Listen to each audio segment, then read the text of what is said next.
അസ്സലാമു അലൈക്കും വറഹ്മത്തുള്ളാഹി തആല വബറകാതുഹു. ഒന്നാം ക്ലാസ് വിദ്യാർത്ഥികളുടെ രണ്ടാമത്തെ പാർട്ടിന്റെ 10ാമത്തെ പാഠമാണ് നമ്മൾ ഇന്ന് പഠിച്ചുകൊണ്ടിരിക്കുന്നത്. ഇവിടെ കാണുന്നതായ ഈ ഒരു പദം ആർക്കെങ്കിലും വായിക്കാൻ കിട്ടുമോ? നിങ്ങൾ ആദ്യമായിട്ട് കേട്ടതായ ശബ്ദമാണ് ഇത്. ഉമ്മ പ്രസവിച്ച ഉടനെ തന്നെ കുഞ്ഞിന്റെ വലത് ചെവിയില് എന്തു കൊടുക്കും? വാങ്ങു കൊടുക്കും. അതേ കുഞ്ഞിന്റെ ഇടത് ചെവിയിൽ എന്തു കൊടുക്കും? ഇഖാമത്ത് കൊടുക്കും. ബാങ്ക് കൊടുക്കുന്ന സമയത്ത് ആദ്യത്തെ പദമാണ് എന്ത്? അല്ലാഹു അക്ബർ. എന്താണ്? അല്ലാഹു അക്ബർ. ഇതിന്റെ അർത്ഥമാണ് അള്ളാഹു ഏറ്റവും വലിയവൻ. അല്ലെ? നമ്മളല്ല വലിയത്, പിന്നെ ആരാണ്? അള്ളാഹു ആണ് ഏറ്റവും വലിയവൻ. ഈ ശബ്ദം നമ്മൾ ഇപ്പൊ എവിടെ നിന്ന് കേൾക്കാറുണ്ട്? പറയൂ. പള്ളി മിനാരങ്ങളിൽ നിന്ന് കേൾക്കാറുണ്ട്. വാങ്ങിന്റെ ശബ്ദമാണിത്. ഈ വാങ്ക് കേട്ടാൽ നമ്മൾ എന്തൊക്കെ ചെയ്യും? നിസ്കാരം നിർവഹിക്കും. അതേപോലെ തന്നെ റമദാൻ മാസമായി കഴിഞ്ഞാല് മഗ്‌രിബ് വാങ്ക് കേട്ടാൽ എന്ത് ചെയ്യും? നോമ്പ് തുറക്കുകയും ചെയ്യും.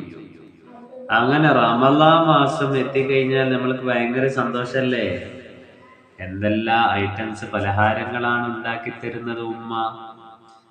അപ്പൊ നമ്മൾ കഴിക്കുന്നതായ ഓരോ പലഹാരങ്ങള് അല്ലെ, വ്യത്യസ്തമായ എണ്ണക്കടികള്, വ്യത്യസ്തങ്ങളായ ജ്യൂസുകള് പല കുട്ടികളും ആഗ്രഹിക്കാറുണ്ട്. ഇന്ന് നോമ്പായിരുന്നെങ്കിൽ നന്നായിരുന്നു. കാരണം ഇതുപോലത്തെ ഒരുപാട് സാധനങ്ങൾ കിട്ടുമെന്ന പ്രതീക്ഷയോടെ, അല്ലെ? നിങ്ങൾക്കും അങ്ങനെയുള്ള ആഗ്രഹമുണ്ടോ? ഓക്കെ, ഏതായാലും ഇരിക്കട്ടെ. നോമ്പ് തുറക്കാനുള്ള വിഭവങ്ങൾ ഒരുങ്ങി. അങ്ങനെ നോമ്പ് നോക്കിക്കഴിഞ്ഞാല്, നോമ്പ് എന്ന് പറഞ്ഞാൽ എന്ത്? അത് രാവിലെ സുബഹി മുതൽ പിന്നെ ബ്രേക്ക്ഫാസ്റ്റ് ഇല്ല, ഉച്ചക്കത്തെ ഭക്ഷണമില്ല, വൈകുന്നേരത്തെ ചായ ഇല്ല, പിന്നെ മഗ്‌രിബിനിക്ക് ആണ് നോമ്പ് തുറക്കുന്നത്. അതുവരെ ഭക്ഷണമില്ല, വെള്ളമില്ല. അതാണ് നോമ്പ്, അല്ലേ? ഈ നോമ്പ് തുറക്കാനുള്ളതായ വിഭവങ്ങളെല്ലാം ഒരുങ്ങി. അങ്ങനെ എല്ലാവരും സുപ്രക്ക് ചുറ്റും ഇരുന്നു. സുപ്രയില് നോമ്പ് തുറക്കാനുള്ളതായ എല്ലാ വിഭവങ്ങളും വെച്ചിട്ടുണ്ട്. സാധനങ്ങളെല്ലാം വെച്ചു. അതെല്ലാം എന്താക്കി? അതിന്റെ ചുറ്റുഭാഗത്തും എല്ലാ ആളുകളും ഇരുന്നു. അങ്ങനെ പ്രതീക്ഷയോടുകൂടെ കാത്തിരിക്കുകയാണ്. എന്തിന് കാത്തിരിക്കുന്നത്? വാങ്ക് കേൾക്കുന്നുണ്ടോ? ഇങ്ങനെ കാത്തിരിക്കുന്ന സമയത്താണ് മസ്ജിദിൽ നിന്ന് അസാൻ മുഴങ്ങി. അസാൻ എന്ന് പറഞ്ഞാൽ എന്ത്? വാങ്ക്. അസാൻ മുഴങ്ങി. മുഴങ്ങലോടുകൂടെ, അല്ലെ, നോമ്പനുഷ്ഠിച്ച ആളുകൾക്ക് ഉണ്ടൊരു സന്തോഷം.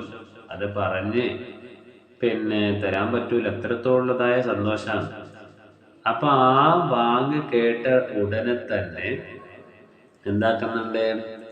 നോമ്പ് അനുഷ്ഠിച്ചതായ ആളുകള് പെട്ടെന്ന് ഈത്തപ്പഴം, കാരക്ക ഇതൊക്കെ കഴിച്ച് നോമ്പ് തുറക്കും. എങ്ങനെയാണ് ഇവിടെ വാങ്ക് എന്നുള്ളത് നമ്മൾ കേട്ടത്? അതാണ് നമ്മൾക്ക് ഇതിൽ പഠിക്കാനുള്ളത്, അല്ലെ? നോമ്പ് തുറന്നതായ ഐറ്റംസ് തിന്നുന്നത് എങ്ങനെയെന്നല്ല, പിന്നെ എങ്ങനെയാണ് വാങ്കിന്റെ ശബ്ദം മുഴങ്ങിയത്? ഞാൻ പറഞ്ഞു തരാം, ശ്രദ്ധിച്ചു നോക്കിക്കോളൂ. അല്ലാഹു അക്ബർ, അല്ലാഹു അക്ബർ, അല്ലാഹു അക്ബർ, അല്ലാഹു അക്ബർ. അഷ്ഹദു അല്ലാ ഇലാഹ ഇല്ലല്ലാഹ്, അഷ്ഹദു അല്ലാ ഇലാഹ ഇല്ലല്ലാഹ്, അഷ്ഹദു അന്ന മുഹമ്മദർ റസൂലുള്ളാഹ്, അഷ്ഹദു അന്ന മുഹമ്മദർ റസൂലുള്ളാഹ്. ഹയ്യ അലസ്സലാഹ്, ഹയ്യ അലസ്സലാഹ്, حي على الفلاح حي على الفلاح الله أكبر الله أكبر لا إله إلا الله അല്ലേ? അങ്ങനെ വാങ്ങിന്റെ ശബ്ദം മുഴുവനായിട്ട് നമ്മൾ കേട്ടു. ഈ വാങ്ങ് നമ്മൾ എന്താക്കണം? പഠിക്കണം. ഇതേപോലെ വാങ്ങ് നമ്മളുടെ വീടുകളിൽ നമ്മൾ കൊടുക്കണം. അങ്ങനെ ഈ വാങ്ങ് കേട്ടപ്പോൾ എല്ലാവരും എന്ത് ചെയ്തു? നോമ്പ് തുറന്നു. നോമ്പ് തുറന്നു കഴിഞ്ഞ് റാഹത്തായി. എന്നിട്ട് അതിനു ശേഷം അവരെന്ത് ചെയ്തു? എല്ലാവരും മഗ്‌രിബ് നിസ്കരിച്ചു. മഗ്‌രിബ് നിസ്കാരം കഴിഞ്ഞു. അടുത്ത പേജ് നമ്മൾക്ക് ശ്രദ്ധിച്ചു നോക്കാം. ഇത് അറബി മലയാളത്തിന്റെ അക്ഷരങ്ങളും പദങ്ങളുമാണ്. അപ്പൊ ഇത് നമ്മൾ നന്നായി പഠിച്ചു കഴിഞ്ഞാൽ നെക്സ്റ്റ് വരുന്ന ഓരോ ക്ലാസ്സുകളിലെ കിതാബുകൾ, അറബി മലയാളത്തിലെ ഓരോ കിതാബുകൾ വളരെ എളുപ്പത്തിൽ നമ്മൾക്ക് മനസ്സിലാക്കാൻ കഴിയും. ഇത് നമ്മൾ പഠിച്ച അക്ഷരാണ്. എന്ത്? സ. ഇതോ ഷ. ഇതോ ഷ. ഇവിടെ മലയാളം പറയുന്ന ആളുകൾക്ക് താഴെ അക്ഷരങ്ങൾ കൊടുത്തിട്ടുണ്ട്. സ, ഷ, ഷ. ഇത് ങ. നമ്മൾ ആദ്യം അയിന എഴുതാം. അതിന്റെ മുകളിൽ ഇട്ട് കഴിഞ്ഞാൽ ഗ ആകും. ഗ. മുകളിലും താഴെയും 2 പുള്ളി കൊടുത്തു കഴിഞ്ഞാൽ ങ. ഓക്കെ അല്ലേ? ക, ഖ, ഗ, ഘ, ങ. ഓക്കെ. ഇത് ഒന്നുകൂടി ശ്രദ്ധ കൊടുത്ത് പറയാം. ങ. ഇത് ങ. ഇത് ങ. ശരി. താഴെ നോക്കൂ.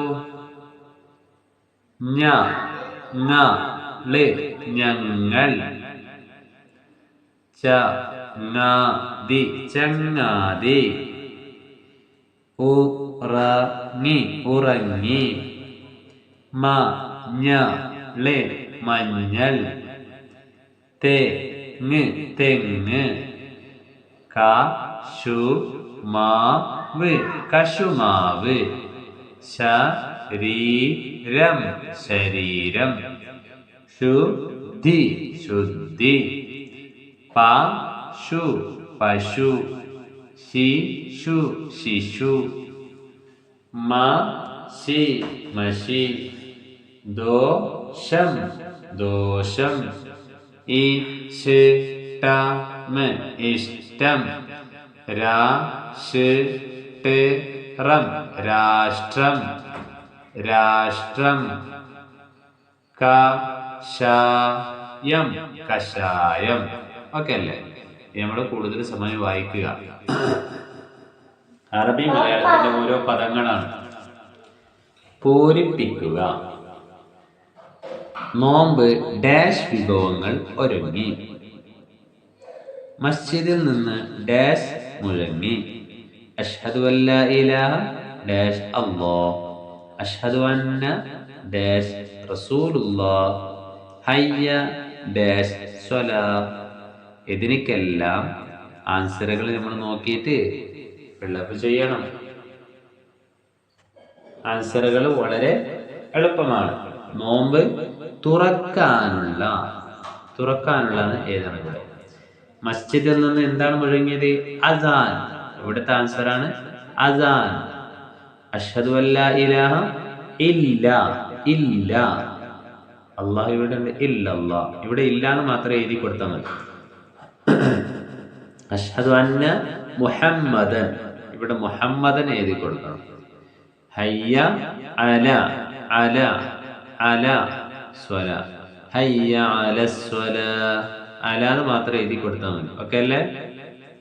തുറക്കാനുള്ള അസാന് ഇല്ല, മുഹമ്മദൻ, അല. അതാണ് ഇത്ര ഡാഷിന്റെ ആൻസറുകൾ.